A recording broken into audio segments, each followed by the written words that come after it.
Wasn't named college basketball's coach of the year, John Calipari. His Kentucky Wildcats are 36-0, but that wasn't good enough for the U.S. Basketball Writers Association, who named Virginia's Tony Bennett coach of the year. The Cavaliers were real good. They finished 30-4, but again, Calipari is 36-0. Wilbon, does Bennett deserve this award over Calipari? No. Even though Bennett only lost 2 of those games when the votes have to be in. How many Calipari games when the votes were in? No. Thank you. And Cal, if I was voting, oh wait, I used to, I think, be a dues-paying member of that organization, and I think you did too. No. You weren't ever a U.S. basketball writer? No. Okay, well I was. And let me just say this, and I was formerly of this.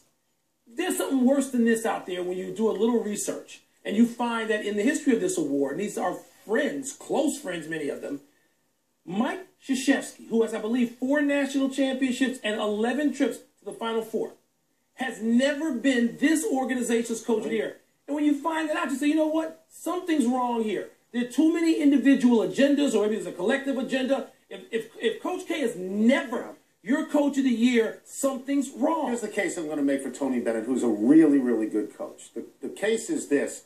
He played in a much harder conference than the SEC. Yeah, he did a great season. And he finished ahead of Duke and Carolina and Louisville and NC State, who are all still in the tournament. He's great. That's the case, and he is a great coach. Well, we agree. But he's the wrong choice here. This year, Calipari is the right choice here, because here's what Calipari has done. A, he hasn't lost any games. And B, and he and Mike Krzyzewski, and I'm glad you mentioned him, because they understand the one-and-done era better than anybody. And they play to it in the same way now. But Calipari has taken all these McDonald's All-Americans and convinced them to play less time. Together, they play together. 18. And by the way, this is hard. I think he's only starting 2 freshmen because he's got people who stayed over. This is an anti-Cal agenda. Is that only 100%. Your friends, aimed at John Calipari. Because people. One of the things I always hear is, the one and done is ruining college basketball, and the one and done is ruining the NBA. I think it's, first of all, only 23 players have left college basketball and been first-round draft picks over the last 3 years. 7 are from Kentucky.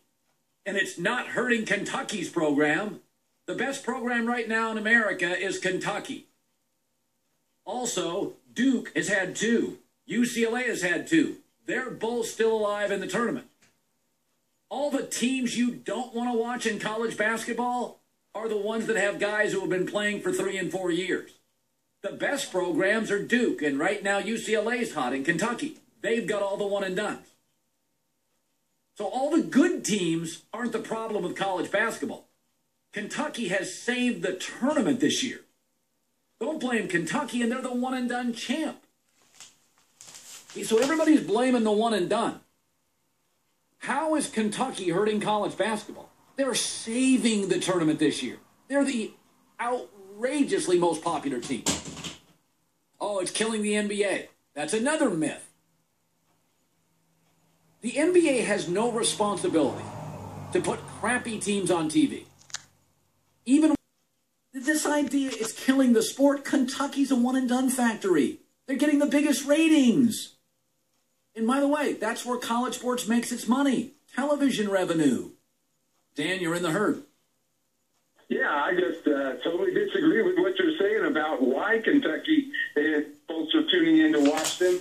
I don't think it's because they're overly popular. Listen to this dude. Everybody hates them. Who cares? He's peanut butter and jealous. You like me or hate me? You're listening. They hate us because they ain't us. It does matter to the overall effect of the sport, No, though. it doesn't. It doesn't mean I disagree. It's not an agree or disagree. I've been in this business 30 years. Simon Cowell left. The show died.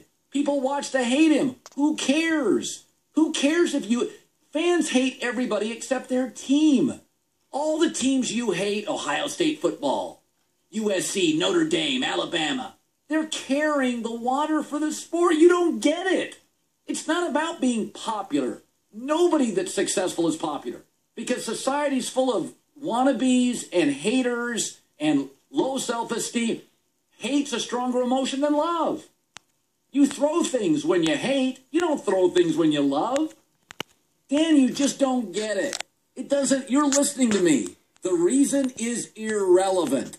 I've got commercials. You're listening to them.